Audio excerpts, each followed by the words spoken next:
Now, let's take a look. What exactly are you looking at here? Take a look right here and over here. I don't see anything. Alright, let's see. Draw a person in the rain. Done, here it is. Do you see this little spot right here? Yes, what does it mean? What this actually indicates is depression. Wait, why? It's just a tiny spot that my hand made because the pencil is really thick. That made me hold it in a weird way, which caused the smudge. So are you telling me that if the pencil were thinner, I wouldn't have depression? And with the spots, I don't see anything, I just see spots. I don't see any shapes, and I don't think a simple splatter can detect whether I have depression or not. In fact, look, this scientific paper supports what I'm saying, that this is a scam. But Yeshua, your depression still hasn't been treated. I've already told you that it's a slow and very lengthy process, and you still need to find your inner child. But doctor, do you know that this whole inner child thing doesn't exist? Besides, I've already been in treatment for 5 years and I haven't improved. When supposedly a good psychological treatment should have cured my depression in 3 months, according to this other scientific paper. Well, putting those stories aside, this is real. There are psychologists who really help you, and others who, even though they have a university degree or even a master's, don't do their job well and are closer to pseudoscience or a scam than to real psychology. And this isn't something that only happens to a few people or a small percentage. If we randomly select 100 international psychologists, between 45 and 50% of them will be frauds. Also, if we look at these two scientific articles, we see that a person can recover from severe depression in just 3 months with a good psychologist, while with a bad psychologist, it can even take up to 5 years. So why is there such a huge difference in time? And why are there so many fake psychologists? To understand why psychology is so plagued by pseudoscience, we need to look at how it began. Psychology, or to be more precise, mental disorders, have always been humanity's weak point since the human brain is incredibly complex. In ancient times, people believed in all sorts of nonsense, like thinking that demonic possessions were the cause of mental problems. Nowadays, we call them schizophrenia, bipolar disorder, or depression, but in the past, they were called demonic possessions. Then came the Greeks and Romans, who believed it was an imbalance in the body's fluids. They believed that we had 4 fluids in the body: blood, phlegm, black bile, and yellow bile. And when you had depression, it was because of an excess of black bile. Yeah, very logical. Then came the Middle Ages, when there was a setback in psychology because people went back to believing that depression was caused by demons. And then we reached the 20th century, when humans landed on the moon, but lobotomies were still being performed. Yes, a very gentle procedure, where they stick an ice pick into your eye socket to destroy your brain. Yeah, you'd end up in a vegetative and docile state, but at least you no longer had depression or schizophrenia, because you didn't even have a brain anymore. Although, to tie up loose ends, the moon landing was in 1969, and lobotomy became popular from 1936 to 1950, although the last one was performed in 1967, so I can still make the joke. Now, with all this, we realize that the science of the mind has always been very pseudoscientific and full of charlatans. Sadly, much of that still persists today, mixing real science with scams. Let's look at some examples of things that were believed or are still believed to be true when they're not. Subliminal messages. Do you remember this? That if you saw imperceptible messages, your subconscious would absorb them, and it would make you more likely to spend money or believe in things. Well, this was debunked a long time ago by this scientific paper, and yet there were still people who kept believing in subliminal messages not so long ago. 3 researchers from Harvard University, Dana Carney, Amy Cuddy, and Andy Yap, published a scientific paper claiming that doing superhero poses for 2 minutes would increase testosterone by 20%, lower cortisol by 25%, and make you more tolerant to risk. This was even recommended by some psychologists to boost confidence. Later, it was debunked. The person in the rain test is still considered a valid test today, whether psychologically or for getting a job. When this scientific paper, all sources at the end of the video showed that it is just as false as still believing in black bile. In 2017, 270 scientists came together to verify 100 psychological studies that had been taken as true and applied in therapies. It turned out that only 36 of the 100 studies were real. The rest were false. Now, something important about almost all of this is that it can be considered pop psychology.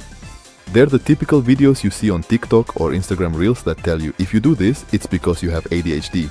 If you do that, it's because you have an IQ of 130. Or they talk about vibes.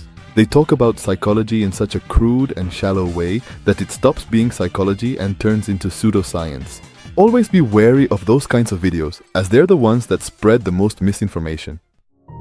Now then, someone might ask me, how can we trust that the information presented in this video doesn't make the same mistake? The answer is simple. Everything mentioned in this video is based on scientific research and verifiable sources, which you will find at the end of the video. But beyond that, if I as an individual happen to make a mistake or say something incorrect, I will post my apologies and the correction in the comments. But anyway, let's leave pop psychology aside. Let's talk instead about the biggest scam in current psychology, which is psychoanalysis.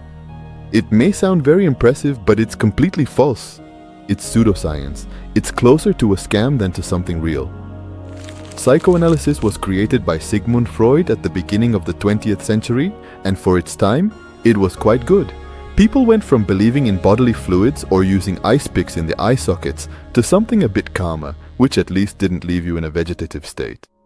For its time, it was fine, but nowadays it's pure pseudoscience. However, how would you feel if I told you that nowadays there are psychologists who still believe in, study, and even practice a pseudoscience like psychoanalysis?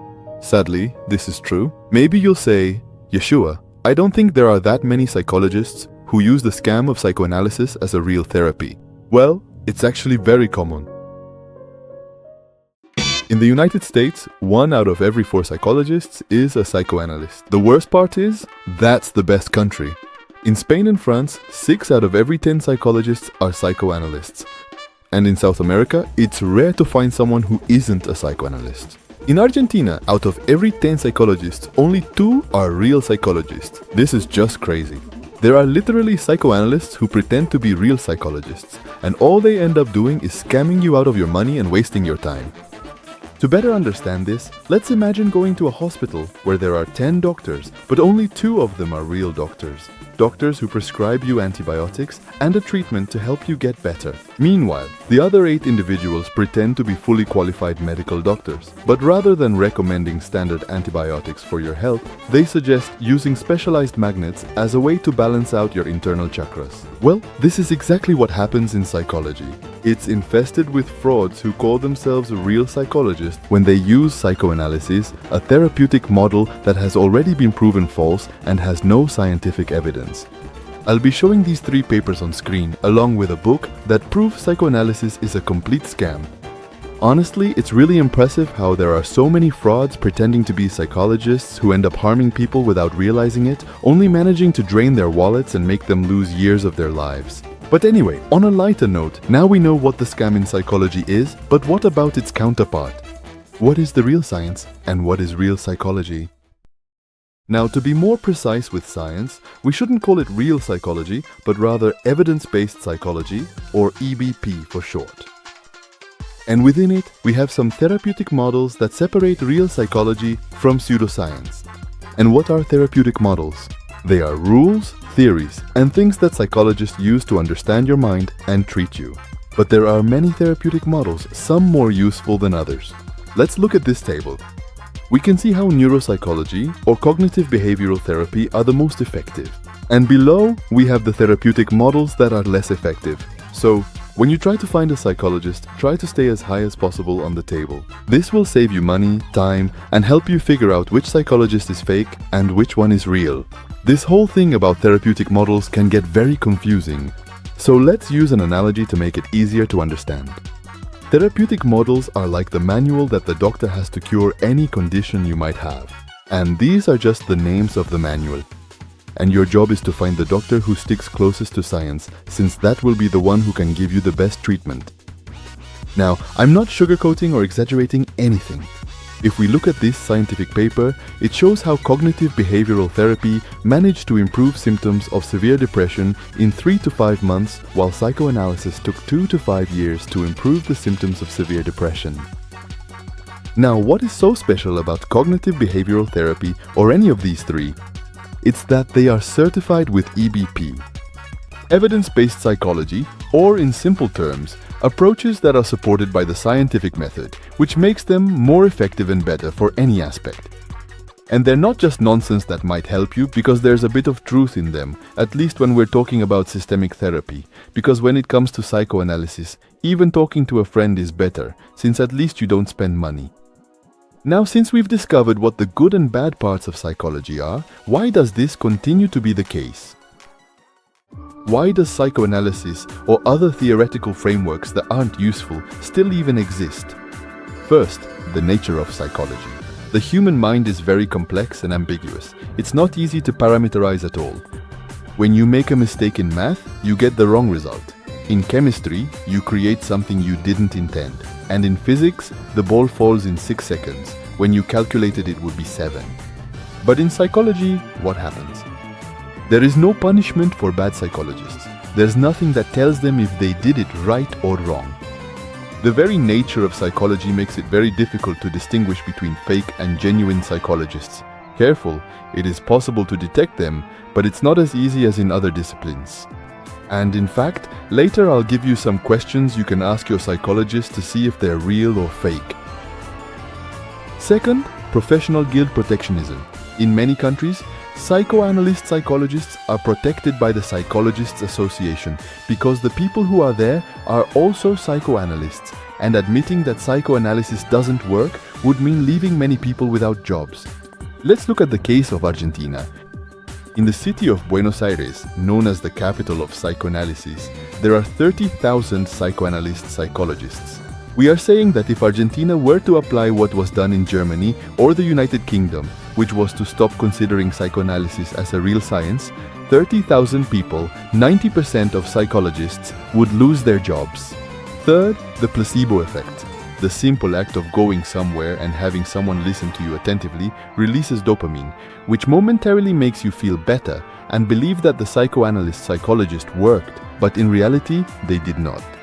Within a few hours, you will feel the same as before. Fourth, the universities. Universities already have thousands of books, thousands of professors, and thousands of graduates in psychoanalysis. And that's why they can't say that psychoanalysis doesn't work, because that would be admitting that they were scammed. It would be like shooting themselves in the foot. Besides, the universities that claim to teach a theory based on evidence don't really do so entirely, since it often mixes real science with pseudoscience.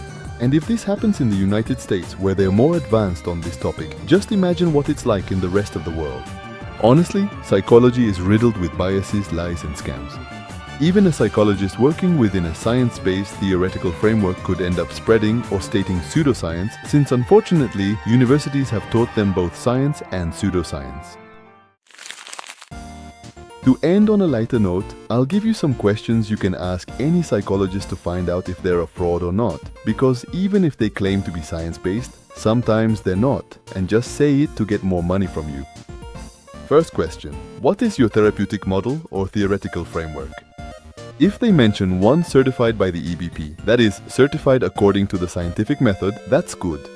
For this, you can check this table or simply ask the AI if the therapeutic model they mentioned is science-based. If it is, we're on the right track. Second question, how long will the treatment last? If they tell you that it's unknown, that it will be determined over time, or that it will take years, they're a fraud. Evidence-based psychology usually takes months to improve any psychological problem you have, not years. Third question, what goal are we going to measure? A real psychologist will tell you, our goal is to reduce your panic attacks from 5 a week to 0, or something else that is logical and easily measurable. A scam psychologist will tell you, our goal is to get to know your inner child so you can achieve peace in your life. Something that is clearly impossible to measure and very ambiguous. Now, answering the initial question, is psychology a scam? No, it is not. However, in some countries like Spain or Argentina, it can sometimes be perceived as one, since it does not have a scientific approach. The problem does not lie in psychology itself, but rather in the influence known as pop psychology and various pseudoscientific currents that mix with the discipline, serving as inadequate theoretical frameworks for the present day. On the other hand, the global situation has improved. In 2006, nearly 75% of psychologists used a therapeutic model that was not evidence-based, in other words, pseudoscience, and only 25% actually used evidence-based approaches. But fortunately, this has changed. Currently, 55% of psychologists are legitimate, meaning they are science-based, but there is still 45% who are not. But in any case, every day there are fewer and fewer frauds and more real psychologists working with a scientific approach. That's why it's important to encourage and seek out evidence-based psychologists, especially nowadays when mental health issues such as depression or disorders are on the rise. Promoting the work of scientifically trained psychologists is a very good way to counteract this. If you like this video, subscribe and give it a like. It would really help me out. Here on the screen, I'm showing you all the sources I used in this video. On the screen, you'll see my second to last video where I talk about IQ and how we're actually getting dumber since IQ scores keep dropping. Although paradoxically, we're also getting smarter.